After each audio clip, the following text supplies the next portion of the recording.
So I hear there's a thing called the Proteus Effect that suggests that your avatar choice means something in some way or another. Maybe it's more than meets the eye. And no, we're not talking about Transformers. Might be talking about trans something else, but anyway. Here's the Proteus Effect. So, the name itself refers to apparently some mythical sea god who, primarily noted for his ability to change forms. This is a reference, like, you're going to see the whole reason why it's called the Proteus Effect is because it's a reference to his ability to change forms, which would be a reference to us changing our forms virtually, like in games and stuff like that. So what does the Proteus Effect mean? Well, I have little snips here on screen I'll show you guys as I go through. This will be very brief, I'll just go through this quick. I don't think I covered this in the other videos. Obviously this is gonna, I don't know, make a main reference like why guys use girl avatars, or the things that happen to guys who do that. This suggests that they'll become more feminine because their avatars or characters they choose to play are feminine, so they themselves become feminine. But as you can see here, there have been multiple studies. I'm going to link the sources in the Discord. I just made a new channel, and once this video is done, I will post the video there.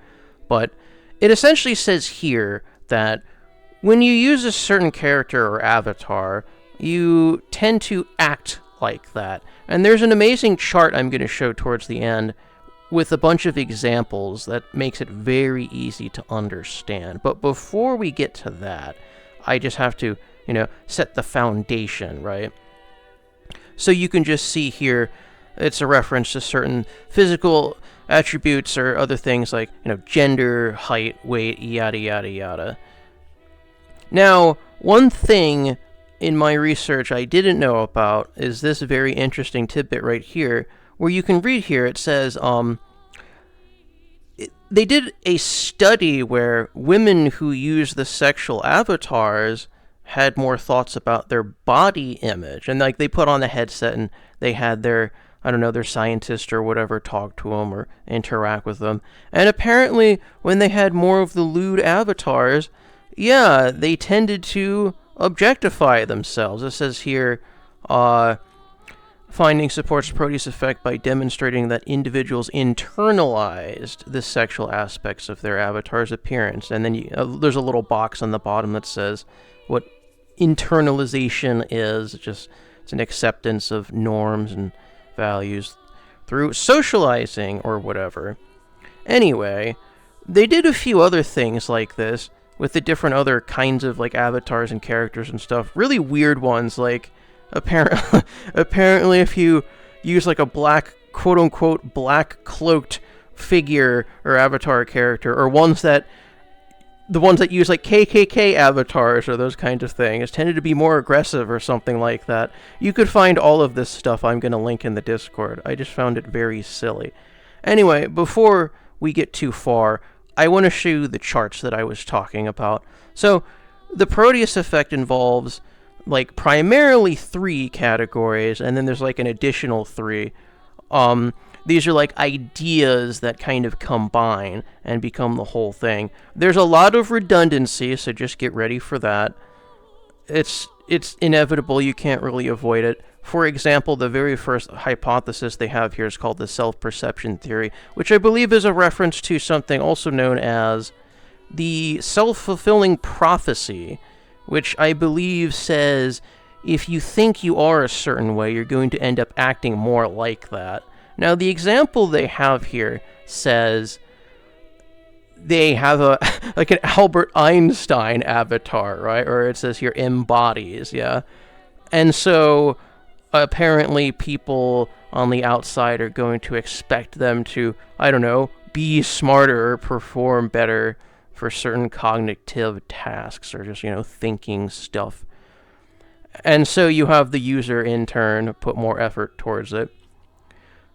And you could see here in the center there's like mechanisms, so it makes it very easy. It just kind of defines what it is. And then obviously the example helps solidify that. Anyway, the second part is de-individuation. Yes. Let's see what it says. The use of virtual environments, avatar embodiment, blah, blah, blah, blah, blah. Let's see this example. Okay, so here's the Albert Einstein thing again. This experience shifts the user's attention from their personal norms towards the norms evoked by Einstein, or the avatar they pick. They then conform to those norms. So like I said, a lot of redundancy here, but you have to pay attention to the very subtle nuances, just very small differences. Third would be priming. The sight of the avatar activates networks of concepts associated with the avatar's appearances. This prompts users to display behaviors related to these concepts. Here's an example. Good old Einstein again. So viewing the avatar activates concepts related to intelligence within the user, which prompts them to act accordingly and perform. So these are all very similar, right? Hence why I said redundancy, but you kind of get the picture. What I've always said is it's kind of like a subconscious, almost automatic role play in a way. And when you run into me in a public lobby and I tell you about the Proteus Effect, I say nearly verbatim that using like the girl avatars as a guy will make you inevitably act more feminine. So that's usually what's going on here.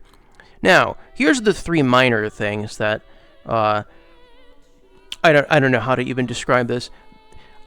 In the main article I'm going to link in the Discord channel, it says like the main article has like 3 of the first categories that you saw here. I believe it was those first 3, and then it has like 3 extra ones. I don't know if the main article has these 3 extra ones. If it doesn't, I'll link a third article, but it might.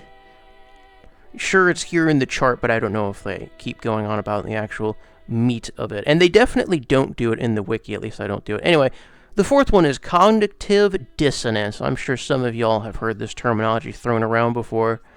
It's a saying here, user aims to keep their behavior and attitudes coherent with what the appearance of their avatar suggests to avoid feeling dissonance. And so we have this Einstein avatar. I guess every example is going to use Einstein. Well, maybe not the last one, but... So it says here, because they embody this Albert Einstein, and I hope you know who that is, since embodying a figure related to intelligence and performing poorly on a cognitive task would be incoherent and create dissonance, the user puts in more effort to perform well. So like I said, very redundant. It's very hard to tell these apart from the first 3. Let's see what the fifth one says. Embodiment. Let's see. Subjective experience embodying the virtual body as if it was their own body. Interesting. The fifth one's very interesting. The user embodies Albert Einstein through a high sense of agency over the movements of the avatar, ownership over the virtual body, and feeling located inside the avatar. The user processes the virtual body as its own, which facilitates the emergence of the Proteus Effect. Yeah, go figure. Go figure. So let's see if we could swap out Einstein for like a girl one. With these examples so far, apparently, Albert Einstein's like famous scientist or whatever. So everyone tries to act smarter, do better cognitively, right? Sure. Swapping a female avatar and a dude, I don't know. Guess you'll end up more feminine. Maybe sometimes you'll do it as a joke. You'll act more feminine. But then the joke, it doesn't really become a joke anymore, yeah? And it becomes a real thing. Kind of reminds me of all, like, the traps, like the actual traps in VRChat who run around and have their, respective girl voices to deceive the masses. I feel like it stops being a joke at some point, but I think what brings them to do that in the first place is very awkward and strange to begin with, so I don't know. Self-fulfilling prophecy comes to mind again. Anyway, let's just cover the last one real quick. Perspective taking, the experience of embodying an avatar of a different individual prompts the user to feel empathy toward them. Interesting. The user then adopts attitudes that oppose any negative stereotypes associated. Well, oppose negative stereotypes. Interesting. The user embodies the avatar of a woman. Okay, so this one has a woman, for example. This experience increases the user's empathy toward women.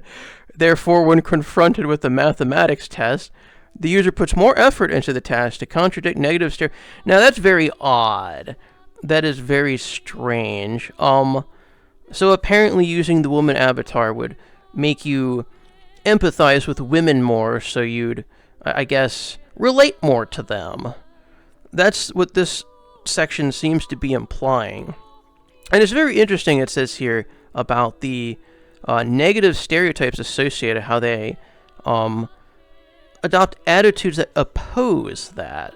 So I guess by putting themselves in this virtual body of a woman, they essentially become a woman, and they see things through a new perspective, I guess through the perspective of a woman's eyes, and so they become more attuned to that kind of thing. So yeah, it's more of like relatability.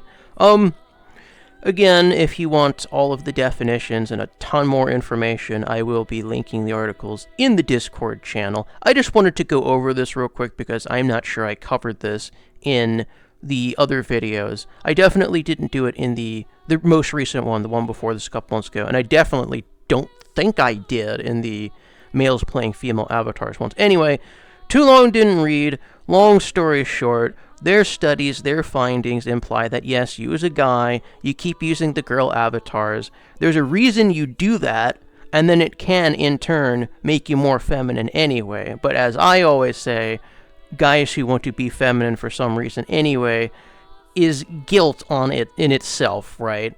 Like, that thing alone, that decision alone already says something about you. So it's a loop. It's like a vicious cycle. So just don't do it, guys. Just don't do it. If you value your masculinity even slightly, you will not use the girl avatars. Ultimately, there's no good reason to do it anyway.